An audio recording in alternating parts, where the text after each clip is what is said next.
Pablo. Good morning, Mr. Paul Reed Smith. How you doing, Paul? Is it story time? Make me get dressed up in my own house. Hey, man, can you hear me? How you doing, Paul?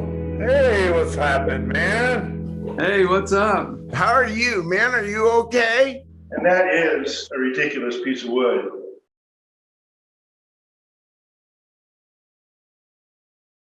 Oh, there we go. Hey. Hey, Paul. How are you, sir? This must be early in the morning for you. Well, my wife and I have been trying to do like some walking and some exercise and stuff. So actually, the past month I've been up this time every morning. Oh, there you go. I got lots of questions for you. I understand you have some questions for me. I have a couple. And just keep on playing, Paul. I love it when you play. I just have a couple of questions. Not, but I got one that's going to surprise you. And then I've got a universal question we're asking most of the folks that are on. Okay. I want to start with that one. Can I start? Can you what? Can I start with the universal question? Yes, you can. What's the most interesting thing in the room, Paul? The most interesting thing what? In your room, what's the most interesting thing in the room? The most interesting thing in my room is probably not in this exact room here. It's in the actual studio. Yeah. Which is, and I can get one, I have two of them, but it's a microphone called a Sony C55P. Really? I've heard of it. Now, the story behind the microphone, apparently it was very difficult for Sony to make. And in, I guess, 1978, when a U67 was $800, this particular Sony mic was $900. Yeah. I guess the diaphragm, whatever, it's almost like a condenser diaphragm. It's a small diaphragm condenser mic about the size of a 57. But it sounds good on everything. And I never take it off my cabinet. Sounds great on acoustic guitar, sounds great on drums. Just an amazing mic. Alan Sides had 40 of them. That sounds like Alan. Yeah. So when he sold Ocean Way, he kept, I think, 20, and he sold me a pair because he knew that I loved the mic. That's so sweet. that probably is singly the most interesting thing in the room. The other thing would be in here, but it was being repaired, and you would know about this, is I have a Marshall time modulator. Stephen St. Croix, I knew well. I've owned time modulators. It's the sound of Darth Vader. I know all about the thing. Right, exactly. But most people, like the Cooper Time Cube and things like that, most people don't know about those kind of things. But yeah. I actually do have a Marshall time modulator. And what happened was, I think in the 80s, I was working with an engineer by the name of Michael Schumann, very creative guy. We're still friends today. And we're working on some record for probably Jermaine. And we just sit in the studio and just come up with crazy stuff.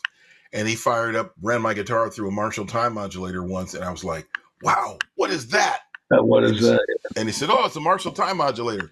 And so I subsequently bought one when I had a studio. And I said, I've just, kind of rebuilt the studio at the new place. And I said, I got to hook up my modulator. So those two things would be the most interesting things in my room, probably. And of course, this. Well, you sweetheart. Gotta have this. Sounds good when you play. Always has. So a lot of people don't know the story about you and me, and you walking into our booth and said you were doing all that stuff for American Idol, and you said, I'm going to help you, and I needed help so badly. And the next day you were giving me help by putting our guitars on national TV, and at the time it was a national pastime to watch that show.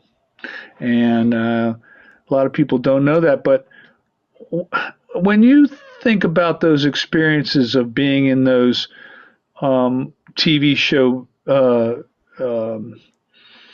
support things, like with Christina Aguilera when she got the nod to give the tribute to James Brown and all that other stuff. When you think about that kind of playing, and most people don't get to ever experience that, even if they're extraordinary guitar players, what do you think of it? What do you want to share with the world about what that's like? Well, The biggest deal probably is you prepare for years for that one moment. All the gigs you do, all the practicing you do, all the training you do, all the listening you do, all the staying up late nights and working with folks that you love and then working with folks that you can't stand. All of those things that you do for years and years and years are in training for that one day when you're going to be on the Grammys with Christina Aguilera and you got one shot to get it right. Yeah. And fortunately, we'd worked with her before because of Ricky Minor and Yeah. stuff. So she's really easy to work with, nice lady. And actually, we worked with her after that. I'll tell you that story later. But just really, really, cool. We ran it a few times and then did the show. So the biggest thing is that all the work that you do in the background is the thing that you do. You get ready for that one day. And I was saying, people a lot of times, and they'll say this to you, say, "Oh, Paul, man, you make it look easy." And I said, well, we work really hard to make it look easy. Yeah, make really. So what was the story you weren't going to tell? Tell it. Oh, the story about us meeting? No, just now you said there was another artist that you would save the story for later. Oh, no. It was working with her later. She did we did I think it was the American Music Awards. And she did a jazz tune. I think she did, what did she do? Was it Porgy and Bess? I can't really remember. I think it was Porgy and Bess. But I got a chance to put remember you used to make the SCJ? Yeah. I got a chance to put it on television because it was a jazz tune. And so I got a chance I've never seen one on television. And so I got a chance to play the SCJ on television on the American Music Awards with Christina Aguilera. So I know something about your college background because my daughter went to the same school and she was a theater major there. You went to USC, right? And what I know about that music program is it turns out real musicians. Why is that where the people that come out of that music program work, Paul? I know it's pretty brutal from what I understand in terms of how much you have to learn to even survive in that program.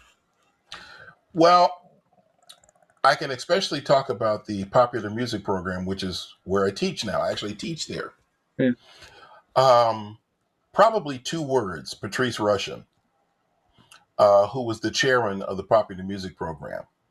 And she, along with Chris Sampson and all the teachers there, make sure that the program is comprehensive and obviously can't be all encompassing, but encompasses a lot and throws the students in a lot of situations where, like, you and I just had to learn, on the fly or on the road or in the studio or getting fired or whatever. So we're able to put the students in a lot of those situations. So by the time that they graduate, they are, they're more akin to, okay, what is it like to work in the studio? Okay, if somebody asked me to play Cleanup Woman, what's the right way to play it? How many guitar parts are on Cleanup Woman? What's the real bass? What's the real drum part on Payback? All those kind of details. And if somebody says, "Hey, can you combine Payback with Start Me Up?" And it's like, okay, I know Start Me Up, I know Payback. Yeah, I can do that. All right, do it now. Oh, Start Me Up and put Payback. Oh, shoot. You said it. Oh, let's see. Okay, so let's see.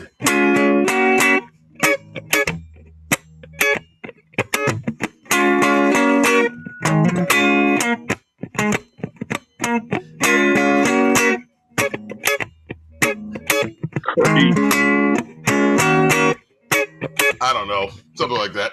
Yeah, but, that's exactly what you're talking about. Right. So that's not the way the Stones would have played it. I can tell you that. That's right. It's but what oh, my guitar was my guitar on. I guess it was. Yeah. So the idea being is that they have a skill set. Mm-hmm. They've learned how to produce, write, arrange, and be in the studio.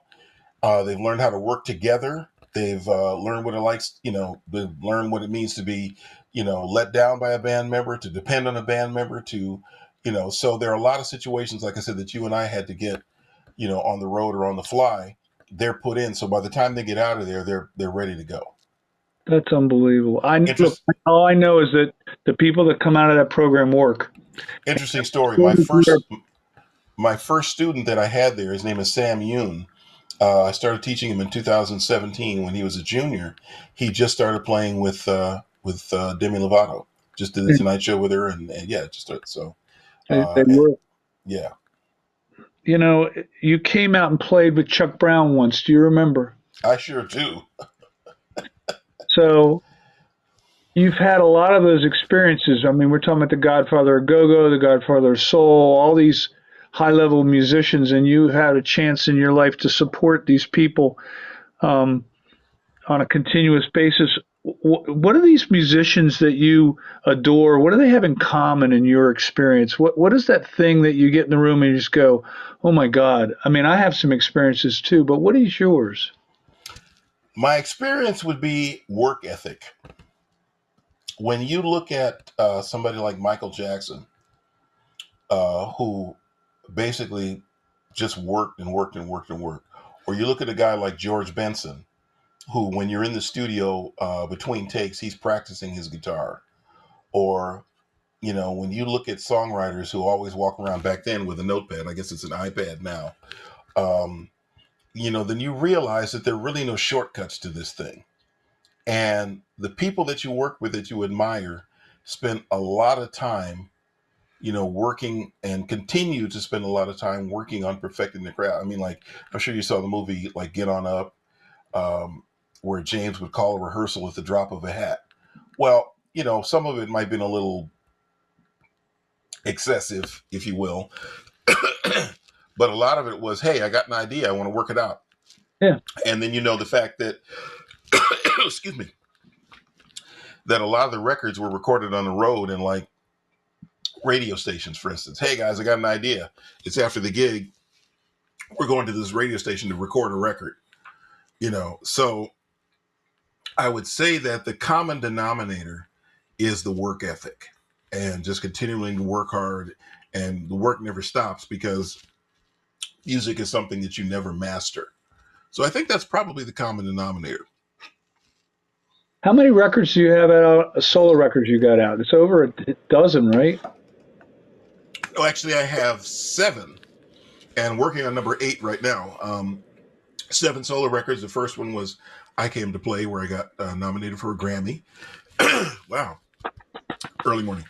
My Thank you. family looks like a bobblehead. It's not good.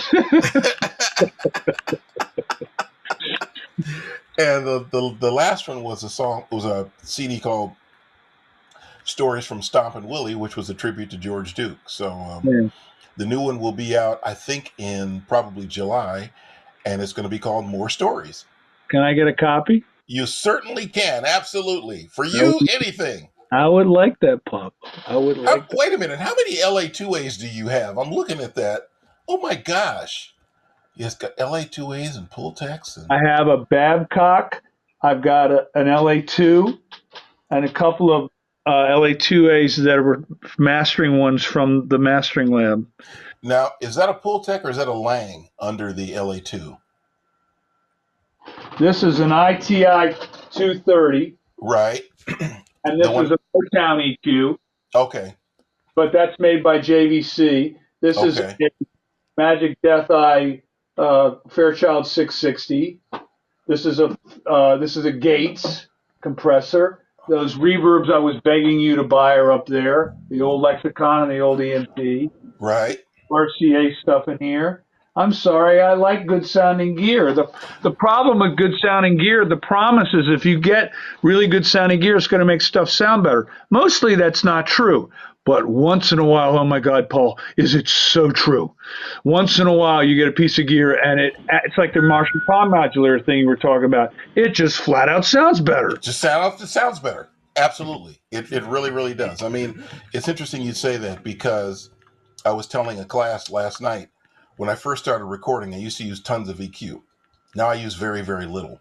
Don't use it hard on stuff. Yeah, but it's going through the right mic pre, if you're going to compress, the right compressor with the right microphone, with the right cable, and the whole 9 yards makes all the difference in the world. And like you said, every now and then you plug in something and you go, oh, wow, I like Ooh, that. wow, yeah. Yeah. Anyway, I'm sorry. Yeah, that's it. No, don't apologize. That's what we're talking. You're the one noticing that all this gear behind me. I mean, I'm proud of the rack. Yeah, that's fantastic. 2009, I sold it all to pay my bills. And I'm starting to get it back. Yes. Yeah. I mean, my hope is with that guitar that you're holding is that, it sounds good. You plug it in and it sounds beautiful. That was my That's hope. that's exactly what happens. It's funny. The setup now is my guitar stays plugged in, everything stays mic'd up. So I just come in and start playing. I hit a few switches to, turn the power on, and I come in and start playing.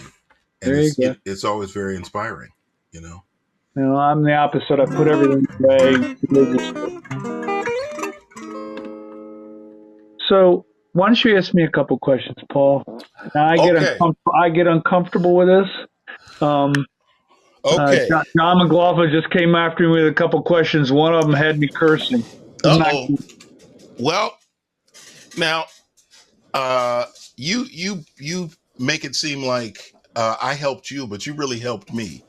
I was coming from a company that was seriously disrespectful, and I came to you and said, "Hey, can we work on some stuff?" And you said, "Guys, we're gonna give Paul anything that he wants." And fortunately, and I was the type of person, I still am, that I'm only going to take what I'm actually going to play. Yeah, well, I like And that about you. so I want to know, between then and now, in terms of popularity, how has the popularity and the growth of PRS guitars affected you personally? Are you surprised by it, or did I lose you? No, you didn't lose me. Oh, I did. are you okay? The screen did not freeze. It's Okay, because when I'm quiet, my cogs are turning. I'm trying to give you a real answer. I feel deeply appreciative to everybody who's been involved. So it's not. I don't see it as just me. I see it as a huge team of people, and I see it as our time. I can't tell you how many times have I said to you, Paul, get me the guitar back. I'll work on it. I'll make it better. I'll make it better. I'll make it right, better. But now things are starting to, right out of the box, it's getting better by the day.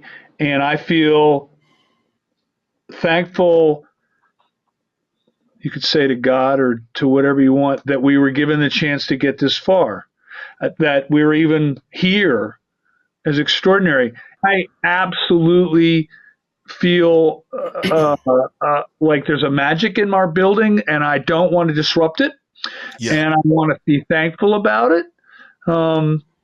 Having such a demand has a negative to it because the guitars are late getting there, even though we're making over 100 a day, ooh, and we're wow, making over 150 SEs a day, and it's still not enough. You know, I have to trust people to do their jobs, which I'm good at. That part I'm good at. When I give somebody a job, I don't tell you how to do your job. Never have. Never will. You don't tell me how to do my job. Although we'll make requests of each other. That's the way it is. I right, like look, I came from bad. So when it's good, I don't even know how to deal with it. I'm a fireman. I'm always trying to, put the fire out and fix things. When things are going well, it's not even not an experience I have. right, So I go, well, you better get really thankful and appreciative. There are people that get to the top of Everest to go, I wish there was a higher mountain. I get on top of Everest if I get there and I start giggling. I can't believe that I'm sitting. I can't even believe it. It's like, right, sorry, that's just stupid good. Now, the first time I heard Hendrix's record, Are You Experienced, when I got to the end of it, I was like, I couldn't talk. It was it was a brand new experience for me. It was stunningly good. right. The first time I heard "Living in America" with the James Brown tune, I said, "That's as good as it gets." I was coming unglued in the car. Couldn't believe what I was hearing. Couldn't believe it. Yep. Living in America. I'm sorry, we played that tune 12 times the night Paige and I got married. We just danced to the same song all night because it was that good. I like good things. You give Right. me, give me truffle bucatini, and I'll just shut up. I like good food. Right. There's something about caprese, mozzarella, tomato, basil, and olive oil and salt. You just need to shut up. So I've never had the problem where it wasn't good enough. I have been told crazy that I said it's not good enough, and everybody said you're wrong, and I go no. But when in my experience it's good enough, oh, I just shut up. I just like it. So I don't even know how has it changed me. I get real quiet inside and get really thankful, and I don't even know how to deal with it because my experience is that ain't the way life goes. I hear you. Now, got another Did I question answer for you. your question? Say what? Did I answer it? You certainly did. Good. That's a great answer. That's Now, good. I got another one for you, and this one's going to throw you. Oh, shit. I have something you don't know that I have. That's probably true on a lot And of. I want you to explain the impetus for this. Where'd you get that? I bought it brand new before you and I ever met. Years before you and I ever met. You know what that is, right? Yeah, it's a. No, those are. They were called at the time. Jimmy Wallace named them Domino pickups because they looked like dominoes. Oh, you're talking about the pickups? Yeah. Okay. Yeah. And they were. Lindy Fralin had invented with us a way to make a Strat pickup that didn't hum. It's made like a little P-bass pickup. Oh, okay. Look at it. It looks like a guitar version of a P-bass pickup, right? Yes. It works really well. They're not as loud as you would want them to be, but certainly works really well. Do you like the guitar at all? Oh, I love the guitar. That's why I still have it and still play it. Absolutely. But this is a guitar that you made before we ever met. Mm-hmm. And I wanted you to tell me, well, you told me about the pickups, but you were kind of starting the company then. What was the impetus for this guitar? All right, so that guitar was long after we started the company, actually. Oh, okay. Didn't know that. Okay. Mm-hmm. No, and then they were made at night. And we figured if we could make guitars at night, he's got an EG with the Domino pickups. I've got a whole crew of extraordinary people helping me make this video, and I was just telling them what I'd just seen on the screen, right? And Jack was making the EGs at night, who is now doing our entire SE line. He's our, COO. Wow. He's also been the president of the company, amongst other things. He's had every job there was at PRS. And we were making those guitars to try to give people a price point guitar. And we didn't know enough about that kind of manufacturing at the time. And we set the price right, but we weren't as profitable as we needed to be to make that caliber of instrument. And now we've learned kind of how to do it. But those are collector's items. That's why I said, where'd you get that? I bought it new, 20 years ago. Wow. Good for you. You were one of the first people because, in your town, there was all kinds of guitar makers. People making super strats. Yeah. That was the LA guitar, 2 single coils and a humbucker. And a humbucker, yeah. Do I have any of those? I think I had, I had one. Yeah, but I bought that brand new probably, like at least 20 years ago. So how do you think of guitar playing? I asked Joe Walsh the other day, did he think of his solos as vocal? He goes, no, I thought of them as melodic, which I thought was a great answer. Mm-hmm. So when you're playing the guitar, Paul, and you're trying to have impact on the people in front of you, are you just tying more into your body about how it feels, or are you thinking at the same time? Well, how do you think about the instrument? I know how I do, but how do you do? Well, it actually starts with practice, and I practice stuff so I don't have to think about it. So when you're playing, you're thinking about, melody, you're thinking about relaying a message, you're thinking about relaying a feeling. Mm-hmm. You're not thinking about necessarily scales and chords and whatever, because you practice those things so you don't think about them. So when you're playing, they infuse themselves automatically into your playing. So, when I'm playing live, I'm trying to relay a message. It's like, okay, what am I trying to say?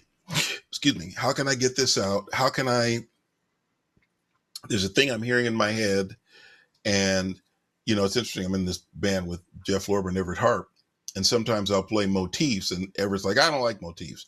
Well, I do, so sometimes I'll put motifs in. It's like, because that's what I'm hearing, or I'll hear something, but it comes into your head, and it's like, or comes into your heart and says, yeah, I'm feeling doing this. And so when playing live, to make a short answer long, as I sometimes say, is I think about relaying a message, and the message is what's coming from my head and coming from my heart. And it ends up being stuff that I've practiced and continue to practice, and it starts to infuse itself into my playing. Can you do me a favor? Yes. Can you pick up that guitar and play your favorite guitar groove? All feeling, not intellectual, all feeling. My favorite guitar groove would have to be, oh gosh, might be Fight the Power.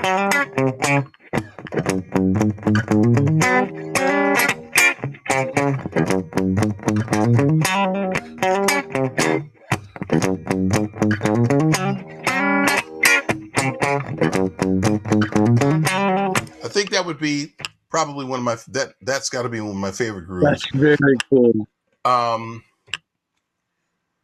There's a song, it's on the Mellow Madness album, and it was a record that Quincy Jones used to introduce the Brothers Johnson.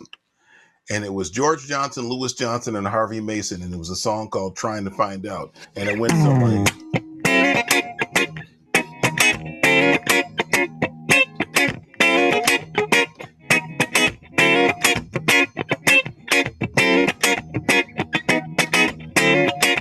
something like that, but it was like the interplay between the three of them was just incredible. Another one of my favorite grooves, probably because of who came up with it, would be You Got the Love by Ray Parker Jr. And it's interesting because that's how I learned to play rhythm, was listening to him on records, and he and Al McKay, getting Al McKay, but just to be able to play.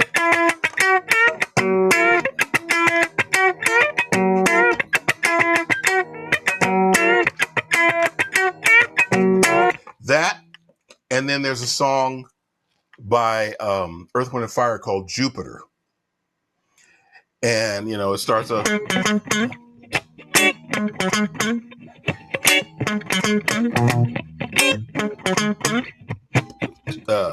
Let's see. And then Al McKay plays the bass line. He doubles the bass line.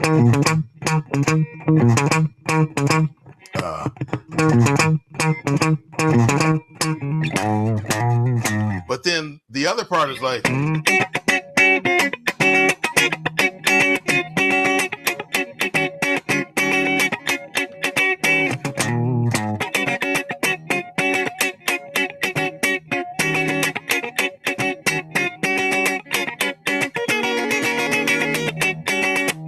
Like that. It's just, ridiculous. So those are, when I think of grooves, that's what I think of. And what about a Paul Jackson Jr. groove? Oh, Paul Jackson groove. Oh gosh. Come on, Paul.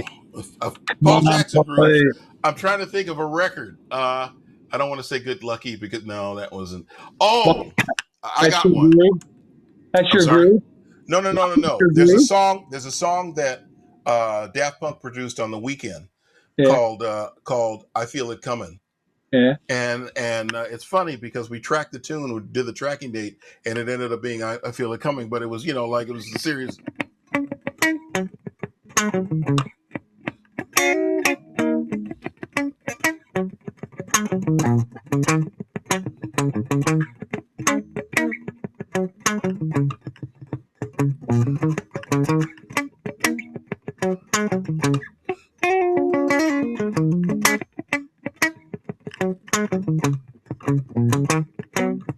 That type of groove, so it was, kind of an understated groove, but yeah, that's probably the consummate Paul Jackson Jr. groove, I guess. I love it. What a way to end the interview. Yay. I think people are getting an awful lot out of this because they're, it's pulling stuff out of you and me that normally doesn't happen. And I can't tell you how much I appreciate you being on. Thank you. This was fun. Plus I get a chance to see you. I haven't seen you in ages. Yeah, we're coming out of it. Yeah, I'm ready to travel. yeah, me too. I'm actually doing a jazz festival next weekend in Florida, so I'm There you excited. go. So I'm looking forward to coming to DC and seeing you guys, and Let's go. Let's go share food. It'd be great, Paul. it'd be great. All right, thank you. You can hear Thank you. them. I'll plug every LA2A and let you listen to all of them. There you go. Thank you.